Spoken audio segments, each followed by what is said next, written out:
Hey guys, G here, and today I'll be giving you a quick look at my Mesmer build. I'll be honest, it's by no means a revolutionary build. It simply takes an already popular setup and builds upon it thanks to the many changes from the June 23rd patch. Some of the more experienced players will see that this build is not quite there in terms of maximum damage potential. This is because I do content mostly alone, and when I group up for dungeons and fractals, there's really no such thing as stacking, skipping crush mobs, reliable warrior banners, ranger frost spirits, spotter, vulnerability and might stacking, clutch ages, and so on. We basically just swing it.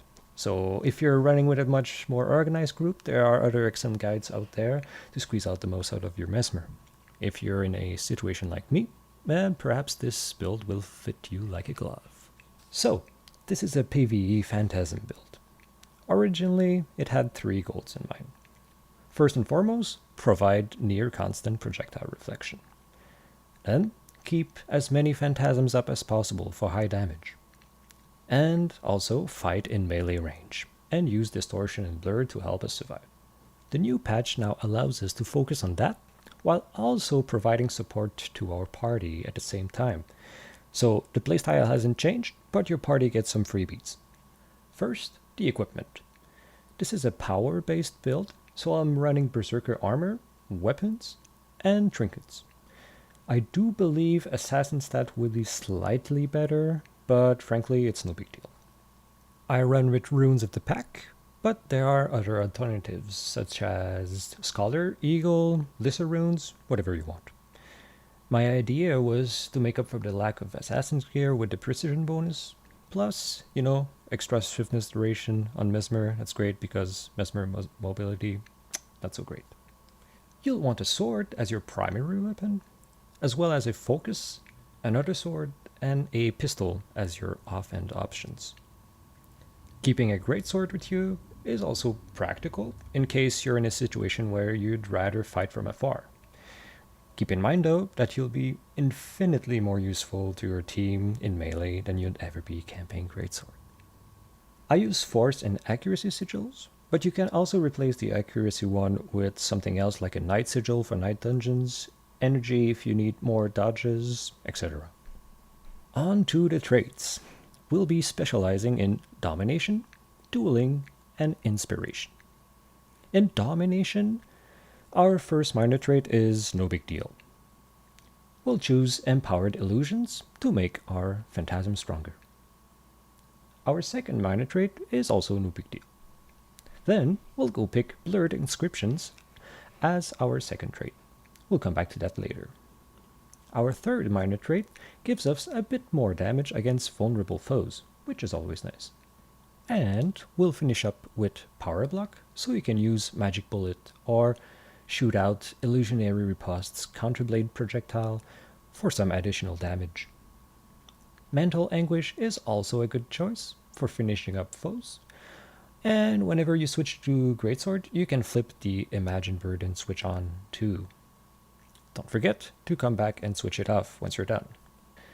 In dueling, we start off by getting free Vigor on crit. Keep in mind though, Vigor has been reduced to 50% endurance regeneration, down from 100%. Then, we'll pick Phantasmal Fury, which will make our Phantasms crit a lot more, which in turn will cause some bleeding, but nothing fancy. Then, we'll go for Fancer's Finesse, which will reduce our sword's cooldown, both main and off-end, while also giving us up to 150 ferocity during combat. Our next minor trait will allow us to have constant fury uptime for most of the fight. And we'll be finishing up with Harmonious Mantras, which will let us use them more often and give us a small damage boost whenever we do so. More on that later.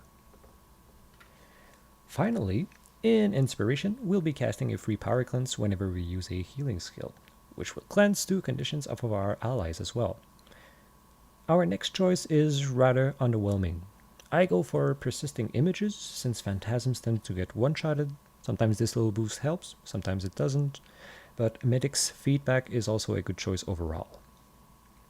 Our next minor trait is crazy and spreads our own distortion to our allies, allowing us to dodge for them.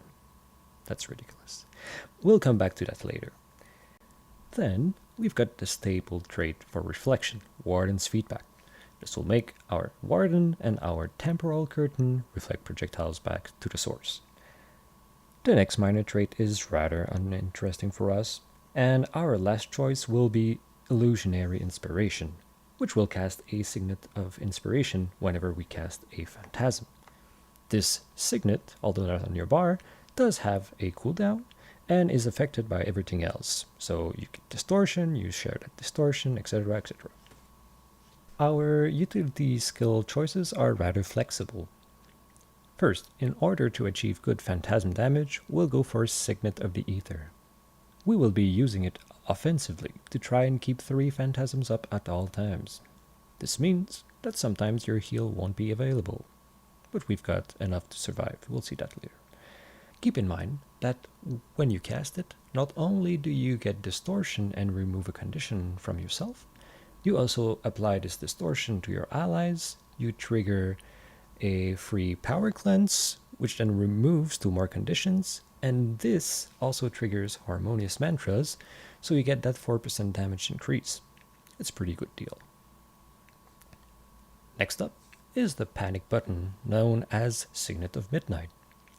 Alongside Blurred Frenzy, this will let you evade attacks while your endurance is filling back up. It's instant cast, so that means you don't have to stop what you're doing, whether it's pressing a button or reviving an ally, and you can now time that distortion to save your allies as well. Then we have feedback for more projectile reflection. If you don't need it, you can go for something else, like Blink or Mantra of Concentration for group stability, or even just Mantra of Pain to spam some more damage. When in doubt, just go for a mantra and get those 4% damage bonuses stacked up.